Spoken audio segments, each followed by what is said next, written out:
Hi everyone, this is Tisch Aitken, and this is your report for the full moon that takes place on December 29th, 2020. This is one of my last reports, if not the last one for the year, but we are concluding December on the 29th. It's not the last day, but close to the end of the month, with a full moon that takes place at 10:28 p.m. Eastern Standard Time at 8 degrees and 53 minutes of the cardinal water sign of Cancer. Now, the moon is in its rulership in Cancer. It loves being in Cancer, but a full moon is always an emotional time. We are in eclipse season at the moment. This full moon actually releases the eclipses, and also we've been dealing with such a cardinal year with the Capricorn story that changed the world on January 12th, with the eclipses in Capricorn and Cancer that concluded with the final eclipse in Capricorn on July 5th at 13 degrees of Capricorn.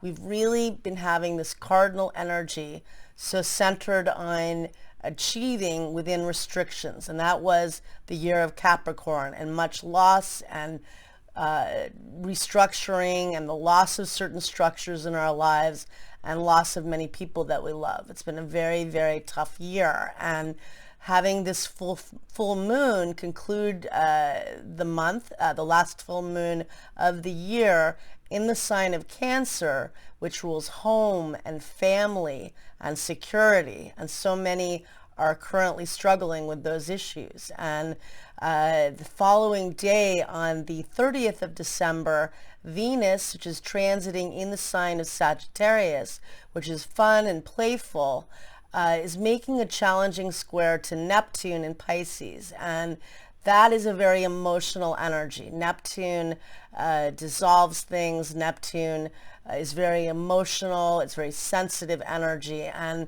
it makes sense given the year that we've had that many of us are mourning the loss that we've all experienced, the uncertainty, and yet we also had a major, major shift on the solstice with the new age, the real age of Aquarius, with Saturn and Jupiter meeting up for the first time in 800 years in a new element in air at the first degree of Aquarius at 0 degrees and 29 minutes of Aquarius. And that energy is still emanating, and it brings a lot of new opportunities to network, to meet people, to find your tribe, to connect, to innovate new businesses and help businesses that are struggling. It's a very exciting energy, but of course it's going to bring a lot of unrest and change, a lot of change. We've already had a lot of loss and endings, and the theme is fixed change in 2021,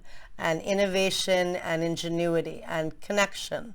But this full moon is letting go of 2020 and all of the painful energy and things that we've dealt with. Doesn't mean that we're done with this. We had Pluto at the world axis, and anybody that has ever had a Pluto transit knows that it doesn't conclude the day after it's done. So it doesn't mean that on January 1st that everything is done, obviously, and everything's new, but we are transitioning, and there's a lot of possibility. The possibility is infinite, and our biggest resources are intellect and the ability to connect with each other. And so I wish you all a lot of luck. I'm going to try to do one more video before the end of the year, but I wanted to talk about the full moon, and I cast the chart for the East Coast, and it has Virgo ascendant. Therefore, Neptune, which is the ruler of Pisces, is conjunct the descendant, the angle of partnerships, and there's a very sensitive theme to that as well. Neptune is squaring Venus in the full moon chart, and it's also conjunct the angle of partnerships. Some relationships are dissolving in our lives. We are having to say goodbye to many people. But the higher form of it is also that Neptune is ascetic and selfless love. It's very spiritual. hopefully connecting to spirituality and to spiritual partnerships. So I wish you all a lot of luck in this very difficult time to celebrate holidays, but hopefully finding gratitude in any little thing that you can. And take care and good luck, everybody. All right, bye-bye.